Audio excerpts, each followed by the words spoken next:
solo me acerqué un poquito más. Ajá, déjame ponerle silencio a este beta. Y ahora sí, dale. Si eres gay con esa vaina, weón, qué pinga.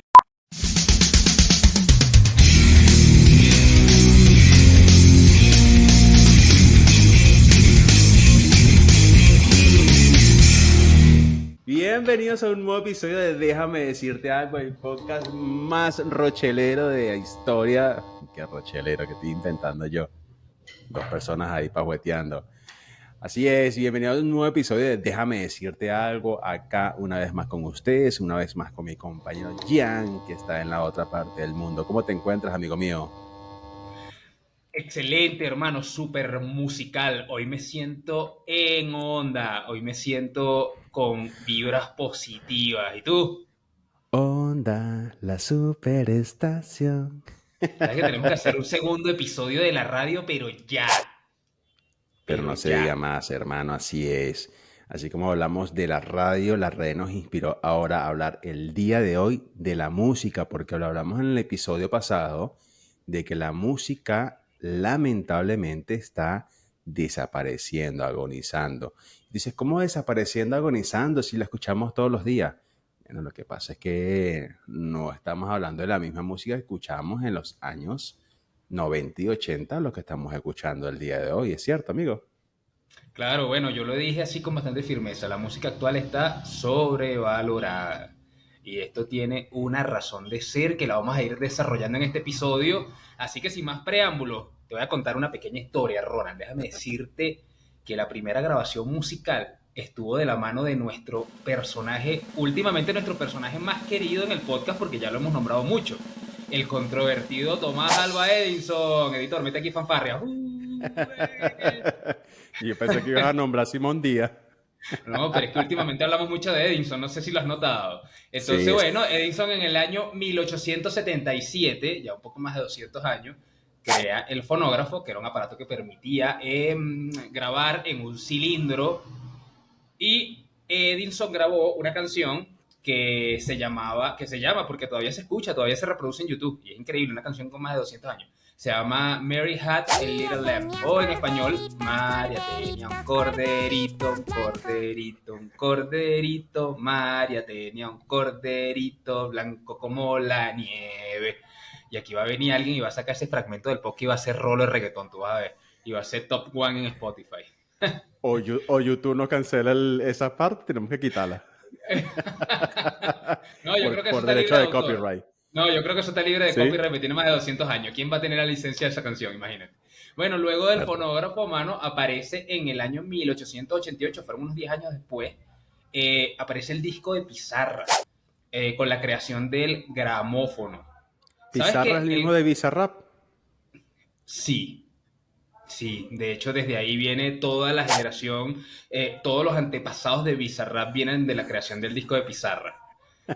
Entonces, el gramófono tenía forma, ¿sabes que el gramófono es este que tocaba discos, pero tenía como una Sí, trompeta? una Y trompeta, exacto. el gramófono es el emblemático símbolo de los premios Grammy, y el Ok, gramófono sí, era analógico, o sea, es decir, tú tenías como que darle cuerda para reproducir. claro.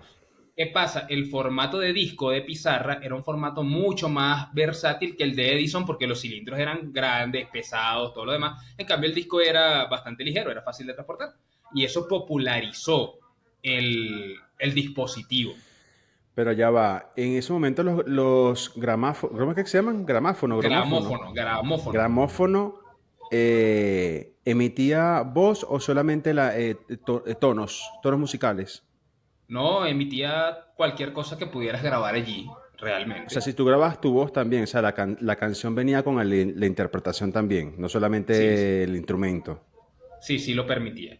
Ok. Sí lo permitía. En el año de... Ah, no publiqué la fecha, pero sí la recuerdo. En 1925, o sea, no copié la fecha en mis notas personales. En 1925 aparece la evolución del gramófono, que fue un gramófono con componentes electrónicos, es decir, lo que conocemos hoy en día como tocadiscos. Eso aparece en Vale. 1925. Y en ese año no, realmente en 1908 aparece el disco de acetato, que después de tantos estudios y de tratar de darle la vuelta al disco de pizarra, que era un disco, digamos que era funcional, pero la calidad no era la más óptima. empezaron a probar con diferentes materiales hasta que llegaron al acetato. Y el acetato permitía un micro relieve, un relieve tan chiquito que permitía grabar aproximadamente 20-25 minutos por lado, lo cual Claro, no hacía el bastante. disco de pizarra. El disco de pizarra te Claro, permitía grabar una canción y ya. claro. Entonces, el disco de acetato más la introducción del tocadisco hizo que el formato se popularizara y asentó las bases para lo que es la industria musical. De hecho, Claro el que eso primer, permitía a la gente ya poder comprar y tener en el hogar claro, este tipo de dispositivos. claro, porque antes la música era disfrutable solamente en vivo. Claro, Solamente en vivo. solamente. Las primeras pruebas, los primeros ensayos de música portátil, por llamarlo de alguna manera, fue los rollos perforados que se le podían colocar a algunos pianos que permitían que el piano Sí. tocara algunas melodías por sí solo. Ujú. Eso digamos que fue la primera música doméstica, por llamarlo de algún lado, que no tenía que haber alguien interpretando nada. Pero el primer disco de acetato, el pionero en grabar la primera pieza fue un italiano, era un tenor italiano llamado Enrico Caruso. Ese fue el primero en grabar. Entonces tenemos que desde allí se sentaron las bases para la industria musical que conocemos hoy en día. ¿Qué tal? Totalmente. Uno lo ve tan lejos los procesos y la música de alguna forma es, en la industria es joven. Si sacas de los años que tiene, 200 años, como a lo mejor otras cosas, también la música, el tema es joven a nivel de industria, porque bueno, a nivel de instrumentos obviamente tiene muchos mayores años, pero como industria es una industria que es joven Claro, y es bastante los avances que se han realizado, ¿no? No como a lo mejor en otro tipo de cosas donde los avances han sido a lo mejor más lentos, pero en la música se ha tenido las marcas de las décadas, ¿no?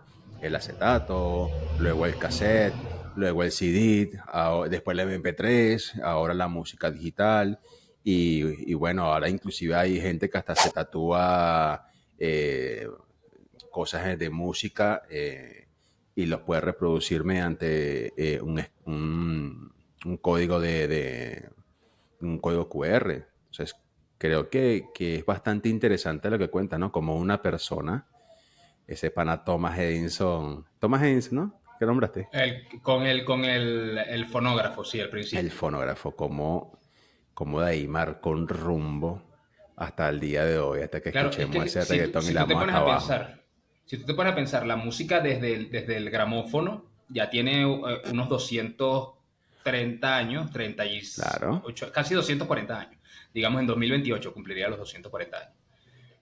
Pero ¿cuántos artistas de gran calidad no dejaron este mundo sin dejar su huella porque no había cómo grabarlos? De pronto dejaron partituras y por eso pues, hoy en día podemos escuchar piezas de Beethoven, Claro. de Bach y todos estos músicos increíbles de la música clásica.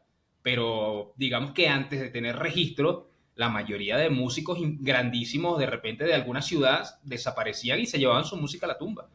¿Me entiendes? Entonces, a lo mejor quien tenía Totalmente. la capacidad de leer una partitura, bueno, podía replicarlo.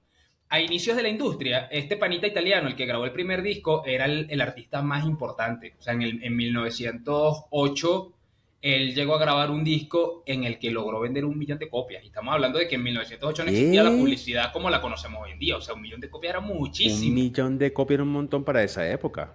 Claro, entonces él Y era no considerado, solamente desde el él punto de era vista de la considerado, cantidad de copias que vendió, y disculpa que te interrumpa así de tabla, sino cuánto costaba ese disco que reproducí y cuánta plata se llevó a su bolsillo.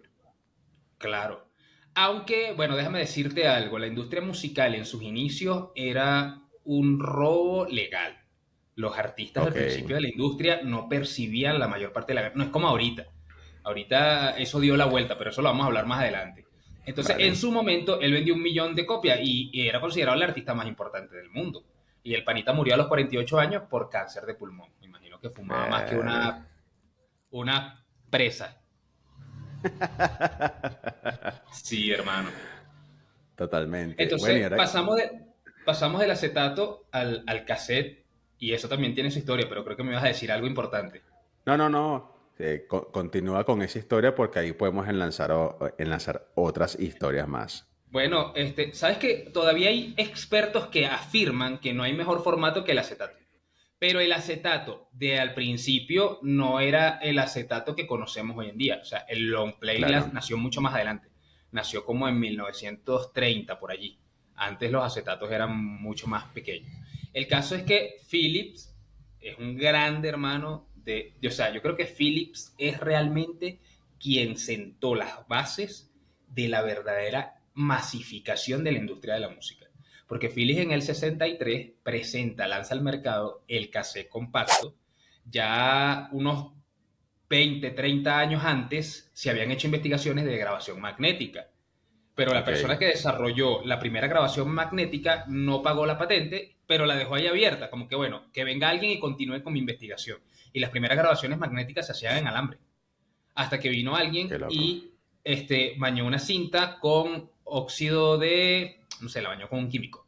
Y eso le permitió grabar con mayor fidelidad. Entonces, pero en el 63, antes del 63, existían las cintas de grabado, pero eran estos rollos grandotes que utilizaban en las Claro, grabadoras. sí, sí, sí, sí, sí. Philip lo que hace es compactarlo y lo presenta y lo patenta. Pero ¿por qué digo que Phil es un grande? Porque no lo patentó y dijo, esto es mío y me debe regalía todo el que lo use. No, hermano, él lo patentó y dijeron, lo dejo al libre uso, para que todos puedan masificar este formato y de esa forma se popularice. Entonces no sé si Qué era una loco. estrategia comercial para vender los aparatos que reproducían los cassettes, porque ellos también, Philip también es una marca de electrónicos, entonces, no sé si esa era la intención o la intención simplemente era popularizar el formato para que se volviera lo que pasó con el VHS y el Betamax, que Claro, no se decidieron por un formato y al final el VHS terminó destronando, pero era por la comodidad del aparato. Pero el claro. Betamax estaba allí también como interfiriendo. Philly yo creo que lo que quiso fue, no, vamos a estandarizar un solo formato y todos usamos el mismo. Claro, aparte que se aproveche la masificación para aumentar las ventas. Él pensó en positivo y decir, prefiero yo ser el dueño del monopolio y tener ganancias poco a poco y a lo mejor no cubrir a que todo el mundo lo tenga y bueno, yo sigo siendo el líder. Que bueno, lo nombra Philips, es un líder en la industria. Bueno, y déjame decirte que estos daneses en el 81 lo vuelven a hacer, hermano, porque fueron ellos, pero esta vez de la mano de Sony, quienes desarrollaron el disco compacto. El CD, como lo Qué loco. conocemos, nace en 1981 de la mano de Philips. Quien aprovechó esta jugada realmente para mí fue Sony, porque Sony desarrolla el disco compacto con Philips, pero Sony lanza al mercado el Walkman, que se dejó de fabricar en el 2000, y lanza el Discman, que se dejó de Ujú. fabricar como en el 2010 aproximadamente. Y hermano, yo creo que todo el mundo, a menos que tuviesen vivieran en una clase económica demasiado baja, todo el mundo tuvo o un Walkman o un Discman. Sí, yo creo que hubo más acceso a un Wallman que un Discman. Igual también la trayectoria si te pones a ver, la trayectoria del Discman a la evolución del MP3, no sé cuántos años hay, pero fue muy corta. No sé, Claro. 4 o 5 años. No sé, no estoy aquí especulando, no sé cuántos años, pero yo sé que la evolución de haber tenido a Wallman a pasar a tener Discman fue un gran, o sea, pasaron varios años. Y Bueno, acá pero mucha recuerda gente que aprovechamos ese prim- inciso y mucha gente se le va a caer la cédula con lo que estamos nombrando y coloquen ahí si llegan a tener algún Wallman o un Discman, obviamente, en su época. Yo desde no, acá, no, yo pero tuve ambos. claro, claro, pero el Discman nace recién creado el CD. El CD nace en 1981 y Sony lanzó al mercado Claro. el Discman en 1984. El formato MP3 creo que nació por ahí como en el 2003, 2002. Tú dices. Ya vamos a investigar ese dato curioso para no ¿Cuántos, quedarnos con la cuántos duda. años? Claro, ¿cuántos años pasaron? Porque a lo mejor yo siento que fue muy corto y sí pasaron sus cuantos añitos. Eh, Aquí nuestro gran productor va a hacer un acorte de tiempo y poner la cancioncita esta de banco. Mira, aunque dice que el MP3, pero no sé si esta información sea correcta. Porque dice que el MP3 fue desarrollado por primera vez por un ingeniero alemán en el año 1987. Porque no creo que esta información sea correcta porque para ese tiempo los ordenadores no estaban tan avanzados. a No, menos que porque a lo existiera. mejor puede ser, ya, porque puede ser que existiera, pero no existía en un formato compacto. Que pasa igual con Wallman o con un Discman, a lo mejor no existía en un tamaño compacto, porque recuerda que muchas de estas cosas es que ya existían antes y fueron evolucionando a que estuviese en nuestro bolsillo. Claro. Bueno, aunque durante la época en la que el cassette y el CD tuvieron su mayor auge, es cuando podemos decir que la música, o sea, la industria musical estaba recibiendo ganancias hipermillonarias, o sea, ganaban Estamos por hablando todas partes. de qué época, la del 2000 o la de No, los los 80 80. 90 Los 80. 80, porque cuando nace el disco compacto, muchas personas tenían el formato long play. Y Mm. como una manera de mantener el formato long play en buen Cuando hablamos estado, para que la gente entienda, el formato long play, estamos hablando del disco grande, del acetato, sí. del acetato grande, ok. Entonces aquí vamos a colocar una imagen del acetato grande, que era el long play, y estaba el otro que era pequeño, que ¿cómo se llamaba? El mid Eh, play. El mediano, el no, pequeño. no, no, no. Lo que pasa es que el acetato, ¿sabes que había un disco de 33 revoluciones por minuto que era el grande? Y había uno de Ok, 45 revoluciones por minuto que era más pequeño. Sin embargo, ok. eran el mismo disco de acetato.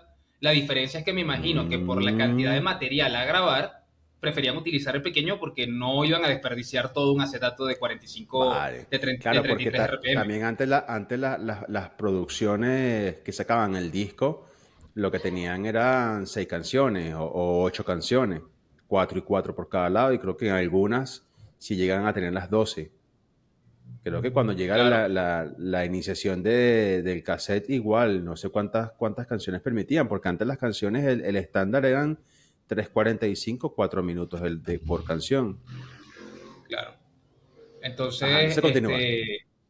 eh, esa época en la que la gente, porque, o sea, fue una época de masificación de billete, hermano, porque la gente tenía sus acetatos y aparece el formato digital, que es el Ok, CD, y la gente migra al formato digital y le permitió a la industria venderte dos veces el mismo vaso de agua. ¿Me entiendes? claro. Entonces, ellos no tuvieron que invertir, sino en regrabar ese material del analógico al digital, pero no era una inversión estratosférica, sino que era simplemente pasar algo de un formato a otro sin que el artista tuviese necesidad de ir a grabar nuevamente y hacer todo, ¿no? Entonces la gente Claro. migró al formato digital y ellos Y recibieron ahora, ganancias. ahora que nombras eso de la migración de lo analógico a lo digital, ¿la música perdía calidad o ganaba calidad cuando se pasaba a ese formato? Porque dicen Mira, que con ¿sabes el qué? acetato se ganaba mucha mayor cantidad de información dentro del acetato que contra el digital.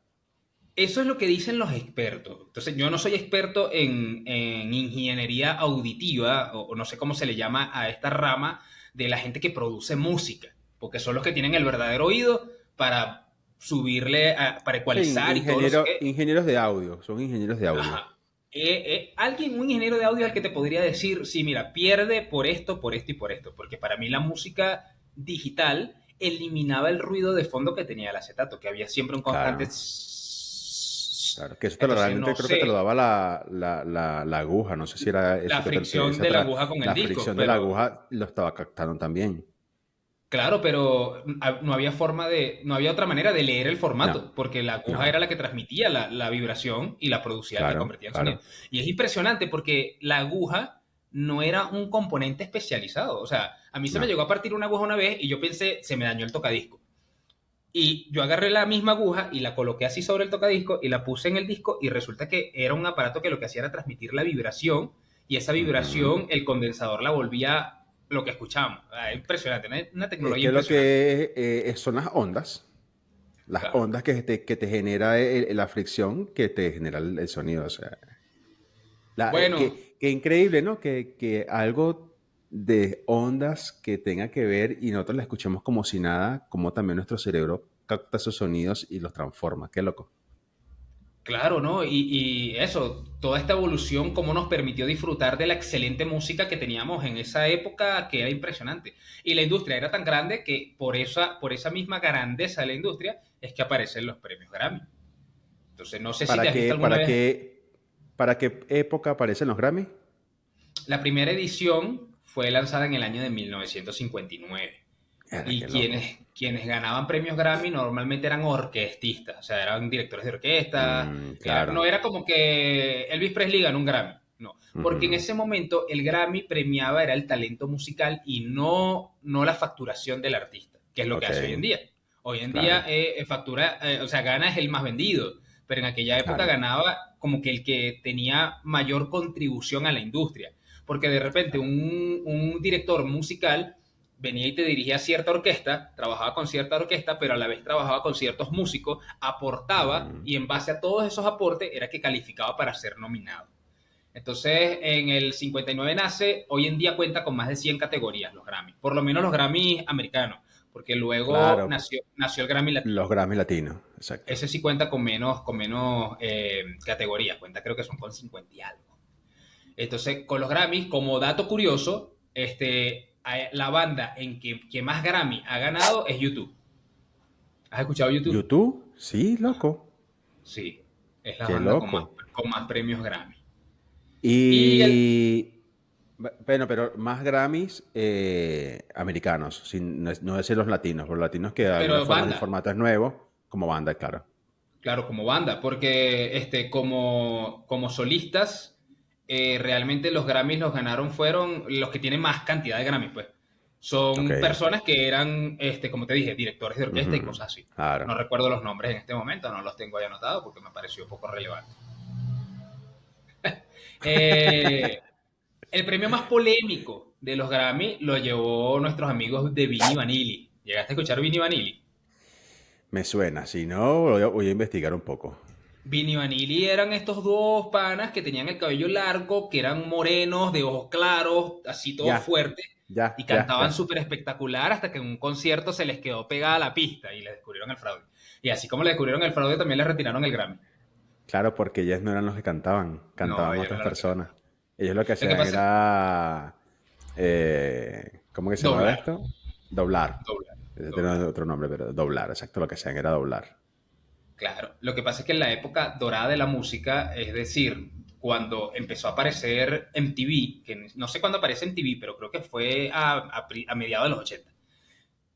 Como era un formato de televisión, y tú sabes que todo lo que se vendía en televisión antes tenía que ser perfecto, entonces tenías que tener un Claro, buen aspecto, un buen físico y tal. Y si eras un cantante gordito, feíto y bajito, no vas para el baile. Tú no. canta que nosotros ponemos la imagen. Claro, porque ahí también se empezó a introducir lo que era la industria de la imagen, de cómo influía en la sociedad y eso influía en la venta del producto, porque al final el cantante comenzó a convertirse en un producto, donde los Claro, managers ya lo veían de forma de producto y iba transformando. claro.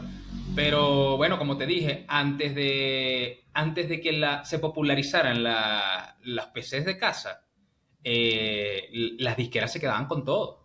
A los cantantes les tocaba la sobra. Era una locura la Sí, industria porque en ese musical. momento le pagaban, las productoras le pagaban, era por la producción del disco, como decir, bueno, vas a producir un disco, bueno, yo te doy a ti, no sé, 2 millones de dólares, por decirte algo. Y entonces en esa producción, lo que se tardaba el artista en producir, y después eso lo vendía y se puede ganar 80, 50 millones de dólares y no le tocaba ningún royalty ni nada. Ya yo te Claro. pagué a ti por tu producir. Ahora Ahora, este material es mío. la llamada época dorada de la música va técnicamente desde los 60 hasta los 2000. ¿Qué músicos influenciaron tu vida de esa época? De ese rango, de ese periodo de tiempo. En los 2000, es que, bueno, yo le he nombrado muchísimo aquí y siempre lo comento, para mí estuvo muy influenciado el tema del rap americano, en ese momento, claramente por la fecha, pero algo que también influenció mucho y obviamente de donde somos nosotros, de Venezuela, un país caribeño, la salsa. Creo que la Ok. salsa marcó un antes y un después en lo que yo he escuchado y hasta el sol de hoy sigo escuchando salsa y me lo tomo como cuando antes la gente decía escuchar música clásica. Mi música clásica es escuchar salsa. Volver a eso, esas Ajá, reproducciones pero antiguas, es decir, ¿qué salsa. artista?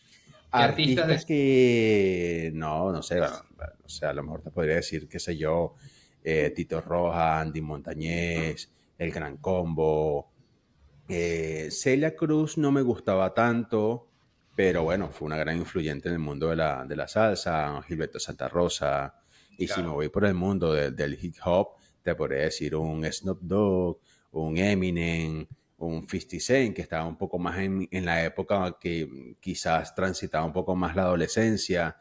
Y personajes así que pudiese remarcar que sí, un Marco Antonio Solís, que escuchaba mucho mi mamá en esa época. Maná se escuchó muchísimo. El boom de Shakira. eh, el mismo Marc Anthony, lo mencionamos en el pasado con la experiencia que tuvo tu mamá. Pero más o menos son los artistas que a lo mejor pudiese tener refrescándome en la memoria. ¿Y tú? Bueno, fíjate que la época dorada de la música, sí, a mi parecer, incluye bandas como los Beatles, los Rolling Stones, Michael Jackson, Madonna. Si nos vamos a este lado, o sea, al lado latino, tenemos a Ricardo Montaner, a Franco De Vita, Kiara, Karina, Menudo. Menudo fue un boom Sí. explosivo. Tenemos a Cristina Aguilera, que canta tanto en español como en inglés, a Alicia Keys, y pare usted de nombrar. Y si notas alguna coincidencia entre los artistas que nombraste tú y los artistas que nombré yo, es que tenían un requisito indispensable para ser un músico notable de la época. ¿Cuál era? Talento, hermano, talento. Bueno, sí, obvio. Obvio. Talento. Entonces, Pero, esa, sí, sí, esa, sí, dime. época, esa época dorada de la música, de la industria, cambió para bien para los músicos. Porque Claro. cuando aparece la popularización de los PC de casa, con la llegada de Internet, el cambio de formato de disco a formato digital como MP3 hizo que la industria perdiera muchísimo dinero, hermano. Y el artista hasta ese entonces no perdía porque el artista ya pagaba, como lo mencionaste. Te pagaban un Claro. contrato por grabar el disco, pero los derechos son míos. Entonces ya tú cobraste tus 3 millones, tú no tienes nada que ver aquí. Pero yo dejo de percibir mis regalías porque la piratería con la era digital empezó a hacer estragos en la música. Entonces, quien rescató la industria musical, y creo que no le dan crédito por ningún lado, fue Steve Jobs. Steve Jobs lanza la creación de Apple Music. Y la industria no Ok. estaba muy contenta con la idea, pero fue como que dijeron, bueno, esto es una manera de luchar contra la piratería, que exista en la música de streaming, de formato digital, y que nosotros le cedamos los derechos y él nos pague un porcentaje. Mejor algo que nada. Claro. Entonces, con Steve Jobs, Apple Music tuvo un éxito demasiado grande y empezó a Claro, popularizarse porque estamos hablando de cuando sale eso, Apple Music, ya existía las plataformas como de descargas masivas que eran ilegales, que era Torrent, uTorrent, Ares, no sé si me acuerdo de algunas otras más que eran estas plataformas donde tú descargabas la música pirata y todo el mundo tenía el claro. acceso. Obviamente esas músicas venían con todos los virus habidos y por haber, pero todo el mundo tenía acceso a la discografía de cualquier artista. Claro, y fue por esto que la industria perdió mucho dinero. De hecho, la industria tuvo Claro, que unirse, todas las disqueras tuvieron que unirse para poner demandas en contra de estos sitios web y perseguirlos. Entonces fue ahí que lograron cerrar a muchos sitios web que distribuían la música de forma pirata. Entonces, y ahí fue sí, donde empezaron a sancionar. Fue ahí donde nace realmente la ley de la piratería, porque antes no existía. Entonces, antes de esta época del 2002, 2005, tú podías descargarte cualquier cosa y no era ilegal lo que estabas haciendo. Aunque claro. bien, no le estaba generando frutos a la disquera, no era ilegal lo que estabas haciendo porque no existía ninguna ley. Ya después de esto fue donde empezaron a vigilar las personas que accedían a los sitios de descargas ilegales y en países como Estados Unidos empezaron a perseguirlos, a multarlos, a encarcelarlos y todo esto. Entonces fue donde se puso mano dura y esta mano dura fue la que ayudó a la industria. Pero Steve Jobs con Apple Music la rompió.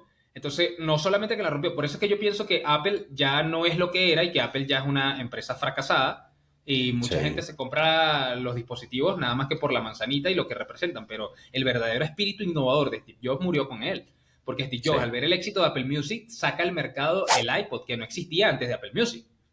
Apple Ujú. Music fue primero y luego sale el iPod y él viendo el éxito lo que permitía el iPod era reproducir la música que tú comprabas en la plataforma. Entonces, después Totalmente. que salen estos MP3 chinos, que tú le metías una tarjeta con toda tu piratería y te la reproducían. Pero la Claro. idea del iPod es que tú llevaras contigo la música que habías comprado en la plataforma a donde tú quisieras. ¿Entiendes? Más adelante es que nacen los otros servicios de streaming y todo lo demás. Pero a raíz de esto, que dije que cambió la música para bien, fue cuando las disqueras se vieron en la necesidad de hacer las cosas al revés. O sea, vamos a darle al artista la posibilidad de que tenga todos sus derechos de las canciones y yo gano regalías por esto, porque de esa manera yo no estoy pagando un contrato anticipado y si tiene o no tiene fruto soy yo quien pierdo, sino que ahora el artista era el que tenía los derechos de su canción, los derechos de la música y las disqueras ganaban un porcentaje. ¿Qué significa esto? Pero, Que pero si ahí, pero ahí yo no creo que es que la disquera tomó esa decisión. Yo creo que los artistas empezaron a conocer realmente cómo se movía el mercado y empezaron a darse cuenta que ellos eran los, porque así como todo, ¿no? Empiezan a hacer las cosas malas y empiezan a salir las personas o abogados o representantes que empiezan a darle el valor y el crédito al artista. Porque a lo mejor yo creo que la industria tuvo que adaptarse, estas disqueras tuvieron que adaptarse más que pensarlo desde un punto de vista de si vamos a ser generosos, sino que tuvieron que adaptarse porque los artistas empezaron a decirle, mira, no, mi música tiene un valor y mi música es mía para toda la vida, ¿me entiendes?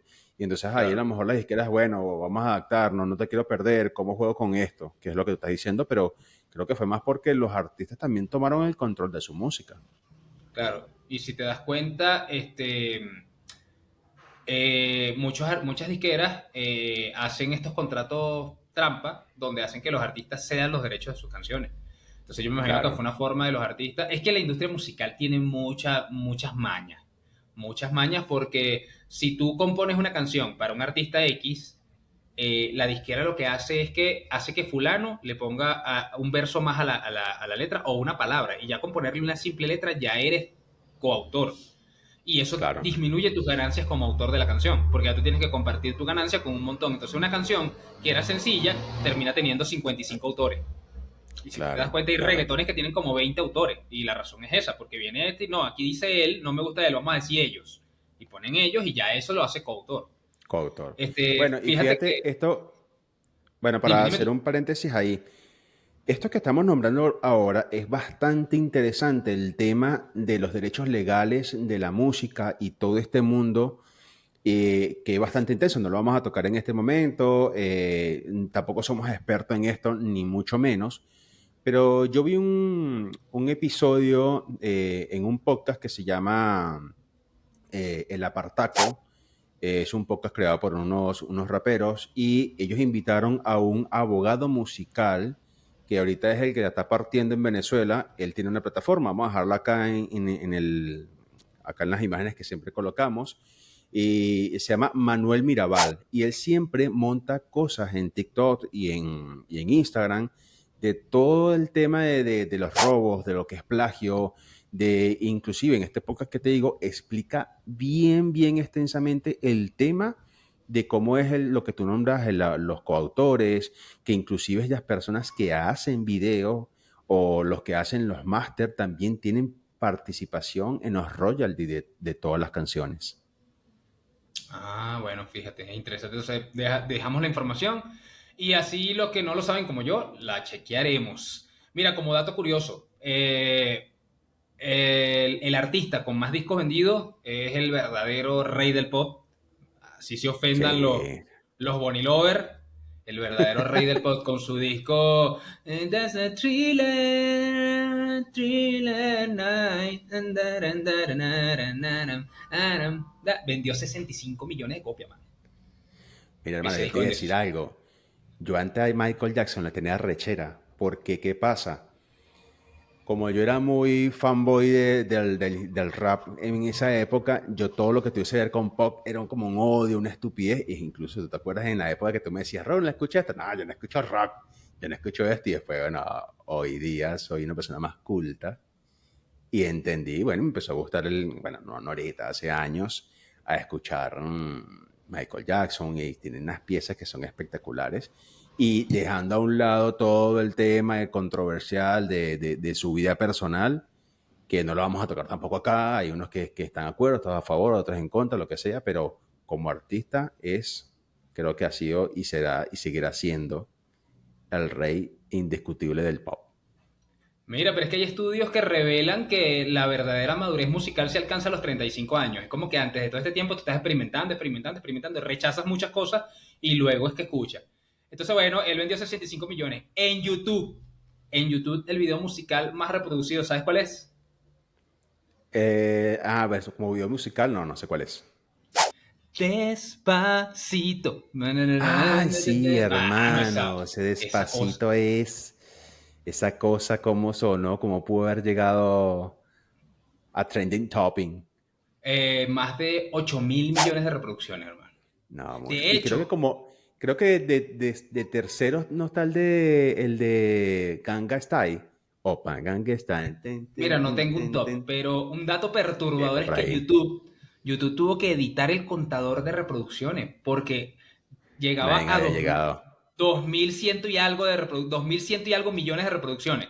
Y Despacito la Sí. rompió, entonces tuvieron que editarlo y ya ponerle una cifra más grande. Pues no sé si tendrá 10.000 o 20.000 millones, pero ahora sí llega, o sea, tiene más capacidad de contar que humanos en la Tierra.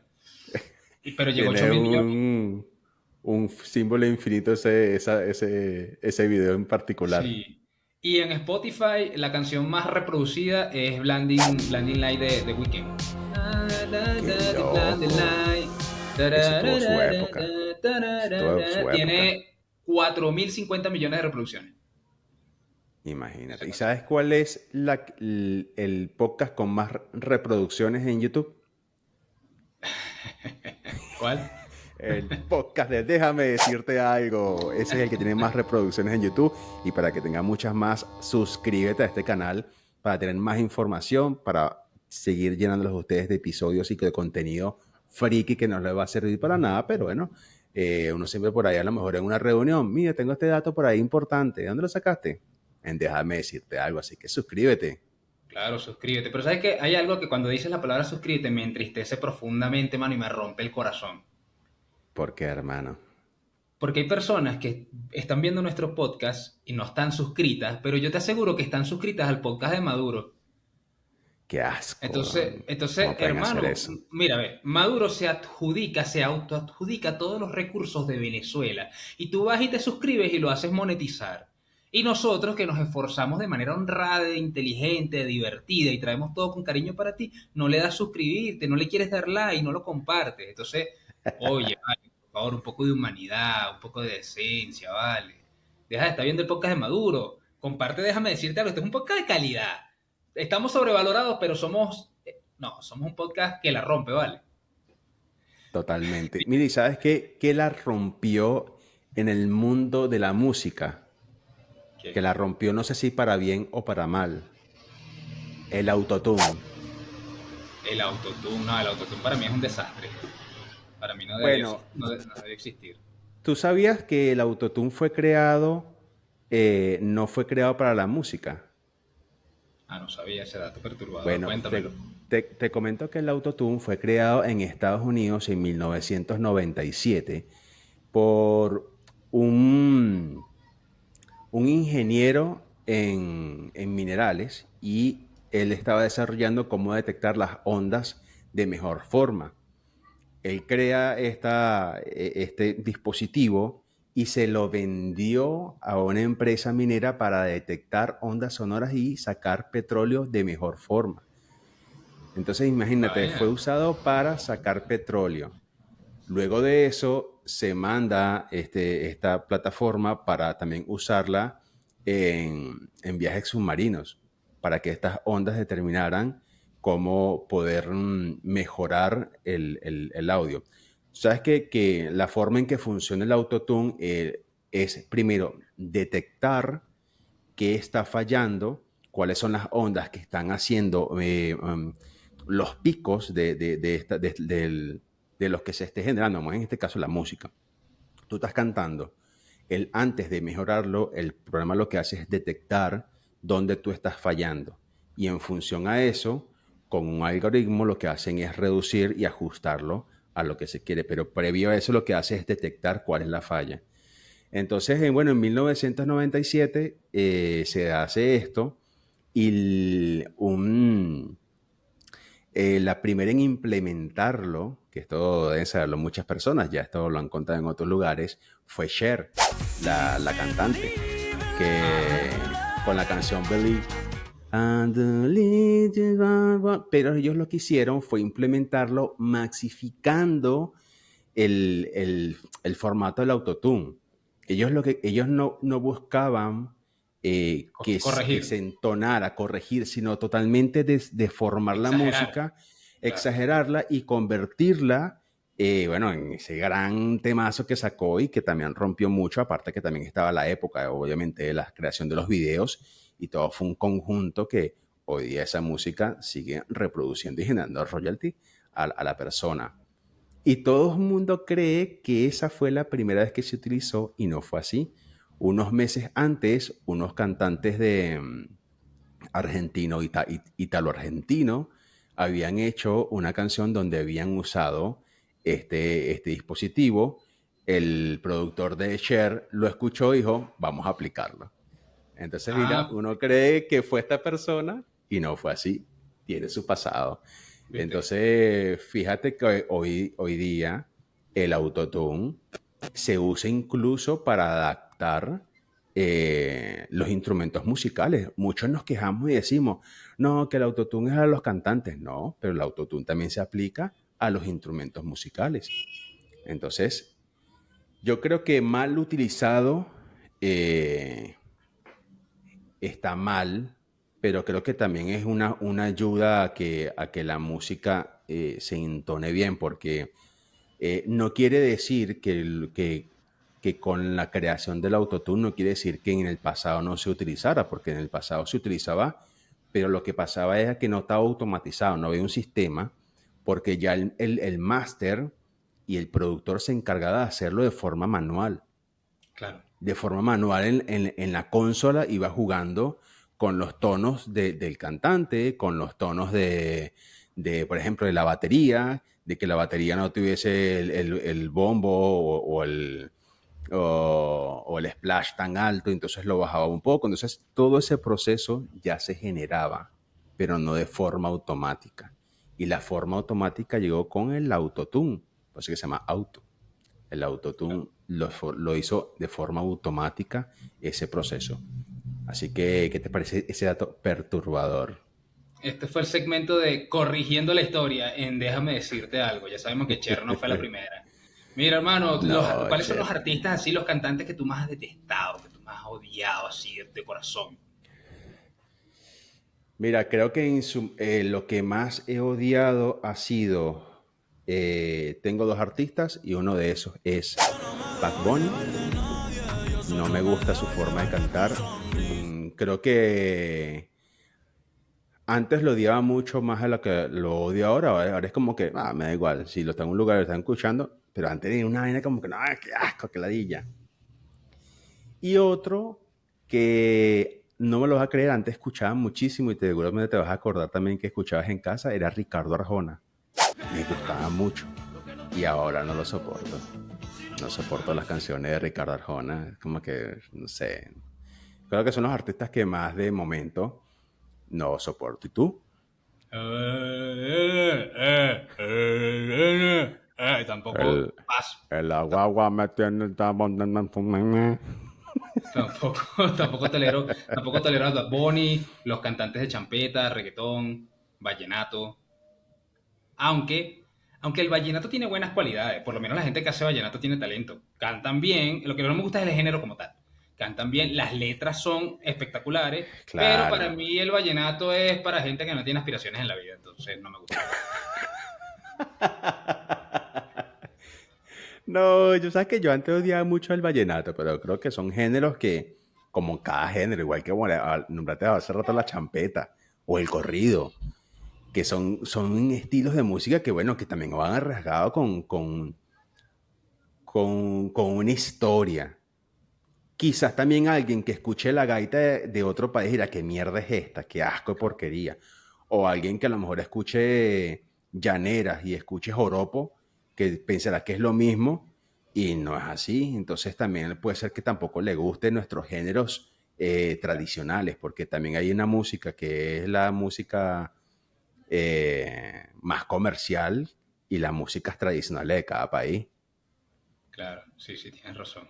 Pero bueno, hacemos un breve Pero corto como porque... artista, Ajá, como ajá, artista. ¿Qué pasó como artista? dije hace un breve corto. Sí, breve corto para hablar de nuestros anunciantes. Llegamos a ustedes gracias a... Kirios Case. ¡Qué rica idea! Y también gracias a Annie Nays Lugo. Uñas sanas más allá de la pintura. Así es que muchas gracias a nuestros Súmate, patrocinantes. súmate, si un Muchas patrocinante gracias más, a déjame nuestros decirte algo. patrocinantes que, bueno, están acá y nos apoyan cada día. Dejamos acá sus redes sociales para que, bueno, también los sigan. Si nos siguen a nosotros, como no seguirlos a ellos. Así que, bueno, continuamos.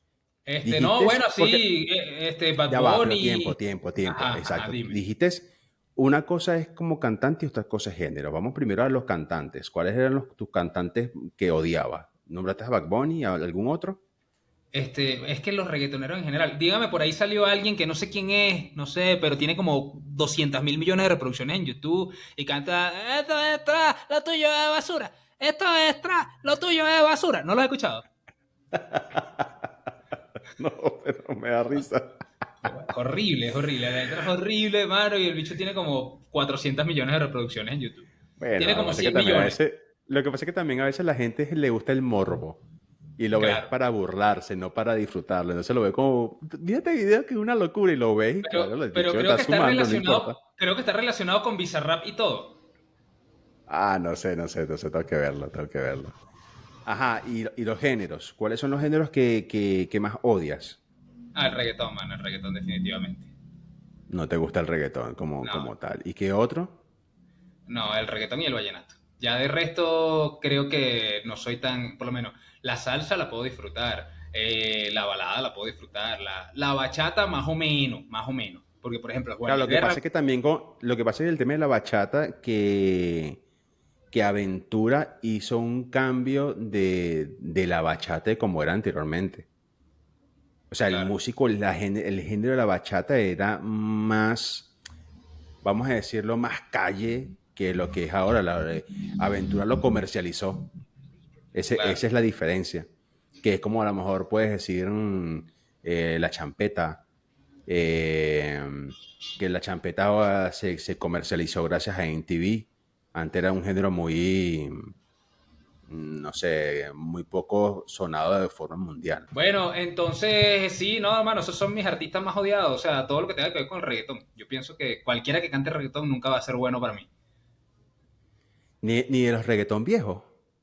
No, bueno, si Ah, supieras que a ti que nunca te gustó el reggaetón, a mí ¿cierto? nunca me Nunca, gustó el reggaetón. siempre. Yo puedo decir de repente que alguna de Don Omar, alguna de Tego, alguna de Daddy Yankee, pero muy puntuales mano, porque es una canción y ya. Pero no te voy a escuchar dos. O sea, no Claro, me exijas tanto. No me exijas tanto.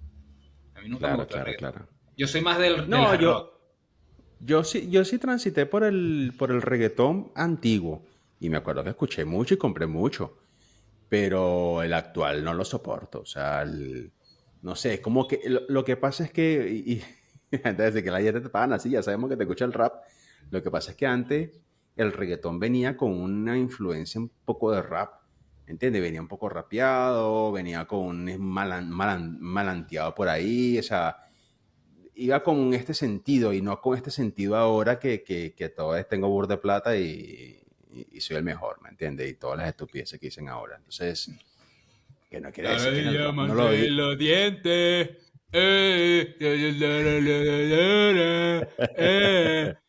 Eso es todo Mira, el mensaje de la música ahorita. ahora que nombras el tema de este pana y lo nombras, ¿tú has oído escuchar de los ghostwriter, No, de los escritores fantasmas? no. Tú sabes que la música, la gran industria musical, está sostenida bajo unos pilares que son los ghostwriter. Los ghostwriter, los escritores fantasmas, son estas personas productoras y escritores de música que, bien lo dijiste en el pasado, podían cantar o podían, pero no tenían la capacidad de salir al público.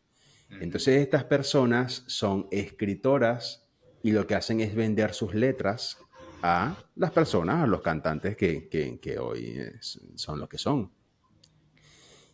Y esa época dorada que tú nombraste, de la época del 70 al 2000, está influenciada por escritores nórdicos. ¿Qué te parece ese datazo?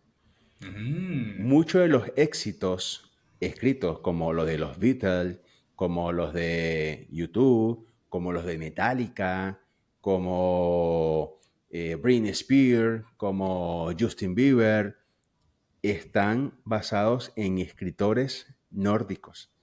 Hubo mira, una época en Estados Unidos donde los productores decían, si tú quieres ser famoso, tiene que las letras venir escritas de estos países nórdicos, Dinamarca, de Holanda, y estas personas eran grandes escritores y lo que hacían era vender sus músicas.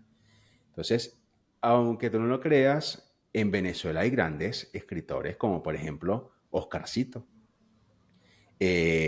Servando Privera, Franco de Vita, Oscar de León, eh, y tal vez otros artistas que a lo mejor podría estar nombrándote que le han dado a la industria musical palazos, como por ejemplo eh, Felices los Cuatro. Felices los Cuatro de Maluma es escrita por Giovanni Florentino, creo que Oscarcito. Aquí la gente nos dirá quién fue el que escribió esa canción.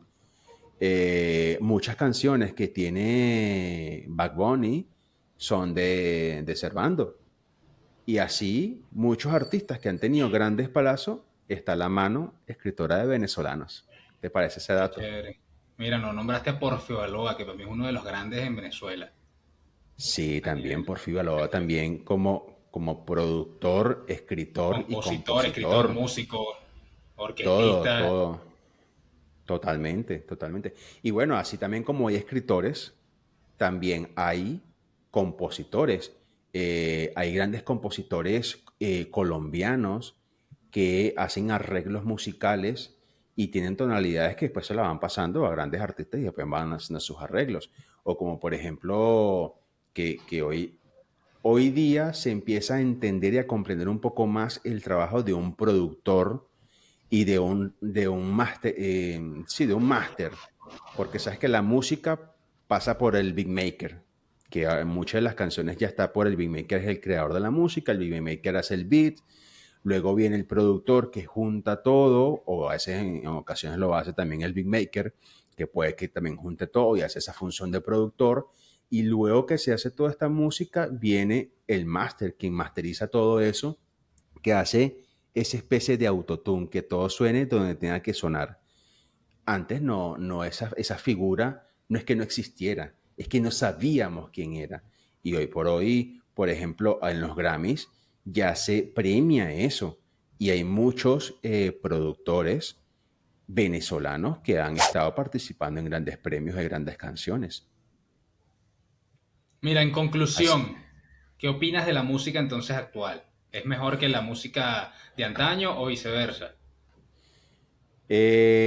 yo creo que la música como tal, en conjunto, creo que ahora entretiene un poco más a como entretenía antes, pero tiene menor contenido, tanto como contenido escrito como contenido musical. Yo creo que la digitalización de todos los instrumentos se entiende.